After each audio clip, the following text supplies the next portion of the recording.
Si recordáis en los dos vídeos anteriores, que os dejo arriba el enlace, habíamos visto cómo eran los circuitos en una vivienda con electrificación básica. C1, C2, C3, C4 y C5. Y como el C4 se podía desdoblar para tener otros 3 circuitos más, ¿vale? En total eran 7 con un solo diferencial, que nos permitía hacerlo la normativa. Pero a veces se dan circunstancias, si la vivienda es de 160 metros cuadrados o más, o tenemos alguno de los circuitos adicionales que vamos a ver ahora, entonces pasa a ser una electrificación elevada. ¿De acuerdo? Y vamos a tener que añadir, fijo, sí o sí, un diferencial más. Es decir, ahora nuestro cuadro va a tener 2 diferenciales. Va a seguir teniendo un interruptor automático general, pero vamos a tener que tener 2 diferenciales. Uno para los circuitos que hemos visto antes y otro para lo que vamos a añadir a partir de ahora. ¿Cuál es el primer circuito adicional que vamos a tener? Es el C6, que es un circuito adicional, por decirlo así, añadido al C1. ¿Por qué? Porque es cuando tenemos 30 puntos de luz o más, ¿vale? Vamos a tener, si tenemos 30 bombillas, ¿vale? 30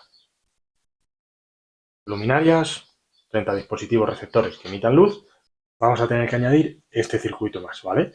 Es un duplicado del C1, con lo cual sus características son las mismas de las del C1, ¿vale?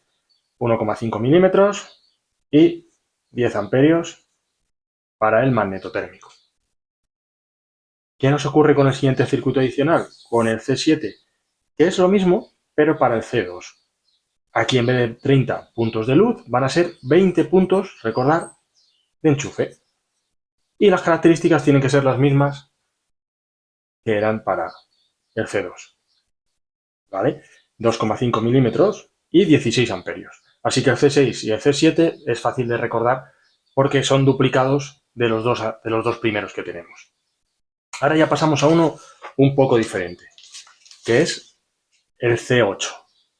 El C8 es donde entra la calefacción eléctrica fija, ¿vale? Lo que es, no es que yo monte un calefactor que mueva por la casa y cosas de esas, no. Cuando yo monto radiadores o acumuladores de los que se montaban sobre todo antes de tarifa nocturna. Estos sí que requieren, pues eso, un circuito adicional en el que vayan montados. Ahora los de tarifa nocturna no son tan habituales, pero los de calefacción eléctrica, los emisores térmicos que se llaman, sí se suelen montar bastantes veces, ¿vale? Sobre todo en la zona que vivimos nosotros, me incluyo yo por el centro de España. No tanto a lo mejor, pero sí sobre todo en el sur. Aquí va a ser mucha más potencia, así que necesitamos 25 amperios, ¿vale? 6 milímetros y el tubo ya pasa a ser un poco mayor, de 25 milímetros, porque claro, estamos hablando de un cable de 6 milímetros, ¿de acuerdo? Pero recordad, el C8, que ya es uno nuevo, por decirlo así, es para calefacción. Y pasamos a otro, también diferente hasta lo que hemos visto hasta ahora, que sería el C9. Y el C9 se corresponde al aire acondicionado. El aire acondicionado, aunque algunas personas no lo hacen, cuando lo montamos en las casas, sobre todo ahora que estamos teniendo estas olas de calor, que no estamos tan acostumbrados, pues lo lógico sí que es siempre que esté en un circuito adicional. Y ese circuito es el C9. También tendría que ser de 25 amperios y 6 milímetros es lo adecuado, ¿vale? Como digo, los aires acondicionados los hay de muy bajo consumo, de muy poco gasto energético. Y hay gente que los coloca en un enchufe, instaladores y demás, pero lo lógico sería establecer un circuito solo para él, ya que es un aparato que, bueno, que quizás ahora en esta época se vuelva indispensable, sobre todo en verano. Y ahora ya vamos con otro todavía, por decirlo así, un poquillo más de lujo, entre comillas, que sería el C10, que es el que se incluye para la secadora.